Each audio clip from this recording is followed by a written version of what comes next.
Hey guys, welcome back to our channel BCom वाले। तो आज की वीडियो में हम स्टार्ट करने वाले हमारा ह्यूमन रिसोर्स मैनेजमेंट का फर्स्ट चैप्टर।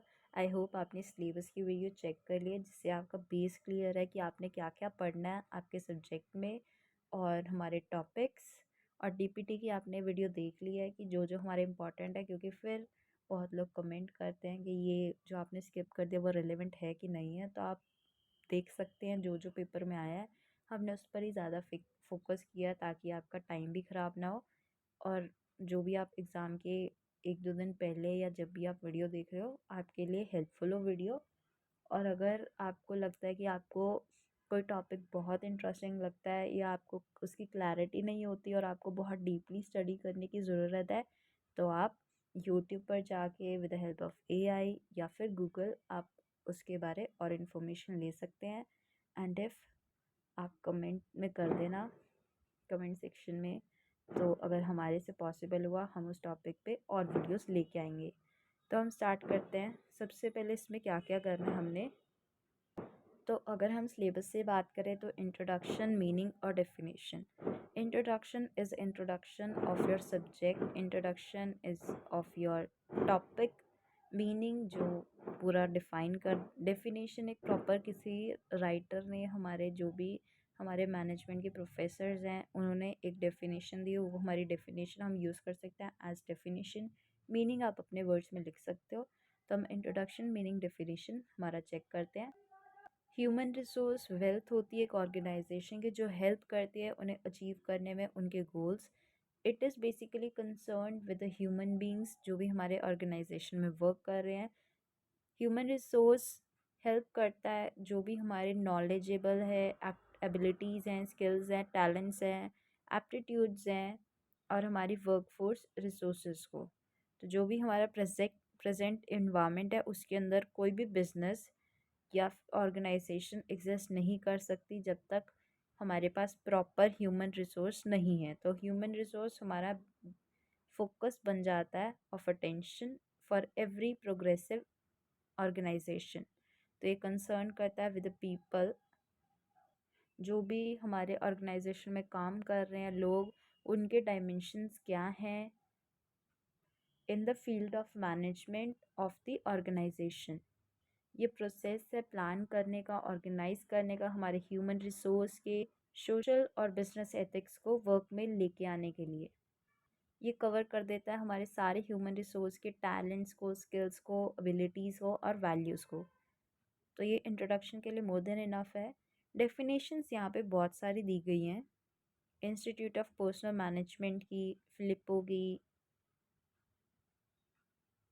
तो जो भी आपको आसान लगती है आप वो कर सकते हो। सबसे आसान इसमें वो यही है कि प्लान करता है, ऑर्गेनाइज करता है, डायरेक्ट करता है, कंट्रोल करता है of procurement, development, compensation, integration, maintenance and reproduction of human resource at the end, to the end that individual organisation या फिर हमारे जो भी सोसाइटल ऑब्जेक्टिव्स हैं वो अकम्प्लिश हो सके। तो हमारे सोसाइटल ऑब्जेक्टिव्स होते क्या हैं? सबसे पहला, हम मैनेज कर पाए हमारे ह्यूमन रिसोर्सेज को एक एथिकल वे में और एक सोशली रिस्पॉन्सिबल मैनर में।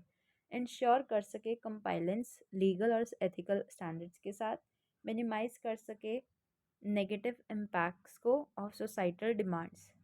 ऑर्गेनाइजेशन ऑब्जेक्टिव्स क्या हैं? जैसे हमारा ह्यूमन रिसोर्स डिपार्टमेंट है, like any other department in an organisation, तो वो फोकस कर सकता है on the goals of organisation first. अगर वो नहीं मीट कर सकता इस पर्पस को तो वो एग्जिस्ट नहीं कर पाएगा इन द लॉन्ग रन।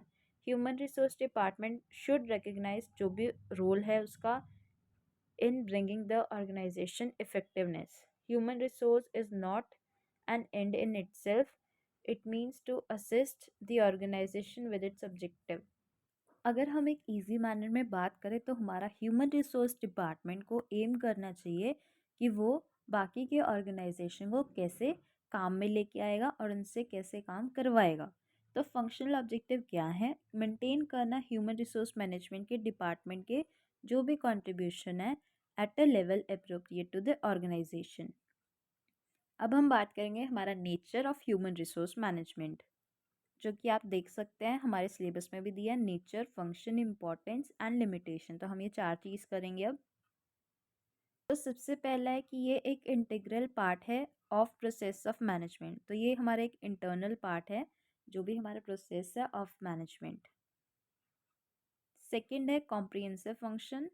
तो ये मेन फंक्शन है ह्यूमन रिसोर्स मैनेजमेंट का, जो पीपल को, जो भी हमारे मेंबर्स हैं ऑफ ऑर्गेनाइजेशन, उनको काम में लेके आने के लिए हेल्पफुल है। तो ये कवर करता है सारे टाइप के लोगों को जो भी हमारे ऑर्गेनाइजेशन में, हमारे worker, supplier, officer, management. Third है हमारा परवेसिव फंक्शन, मतलब ये यूनिवर्सली एप्लीकेबल है हर टाइप के ऑर्गेनाइजेशन में। ग्रुप ओरिएंटेड है, ये पीपल ओरिएंटेड है। तो इसका क्या मतलब हुआ, मतलब इसके अंदर लोग भी हो सकते हैं, मेंबर ऑफ पीपल हो सकते हैं, ग्रुप ऑफ पीपल हो सकते हैं। फिफ्थ है हमारा बेस्ड ऑन ह्यूमन रिलेशन। तो जो भी हमारी मैनेजमेंट है उसके अंदर ह्यूमन काम कर रहे हैं, ह्यूमन बींग्स काम कर रहे हैं, तो ये सारा जितना भी प्रोसेस है वो ह्यूमन रिलेशन के रिश्ते पर बेस्ड है। सिक्स्थ है कॉन्टिन्यूस प्रोसेस। ये ऐसा नहीं है कि ये एक ईयर के लिए है या एक टाइम के लिए है, किसी पर्पसली जो भी एक कंपनी ने सोचा कि हमने एक प्रोजेक्ट बनाना है कि सिर्फ उस प्रोजेक्ट पर एप्लीकेबल होगा, ऐसा नहीं है। ये लाइफ लॉन्ग जब तक ऑर्गेनाइजेशन है उसमें लोग काम कर रहे हैं, टिल द टाइम एआई नहीं आ रहा तब तक चेंजेस नहीं होंगे, ये कॉन्टिन्यूस प्रोसेस ही है। सेवेंथ है science as well as an art. तो साइंस भी है, आर्ट भी है। हमने फर्स्ट ईयर में किया था, हम फर्स्ट सेमेस्टर में किया था हमारे production principles and practices of management में, science as well as art management कैसे है। आई होप आपको याद नहीं होगा, तो उसके लिए आप सेमेस्टर 1 की वीडियो देख सकते हैं, बट इस पॉइंट के लिए पूरी वीडियो देखने की कोई ज़रूरत नहीं है। तो science as well as an art है, ब्रैकेट में आप लिख सकते हैं कि ये क्रिएटिव प्रोसेस है। ठीक है। रीसेंट ऑरिजिन, अभी अभी ऑरिजिनेट हुआ है। सिक्स्थ है इंटरडिसिप्लिनरी, मतलब जो भी डिसिप्लिन्स हैं सारे इसके अंदर प्रेजेंट है।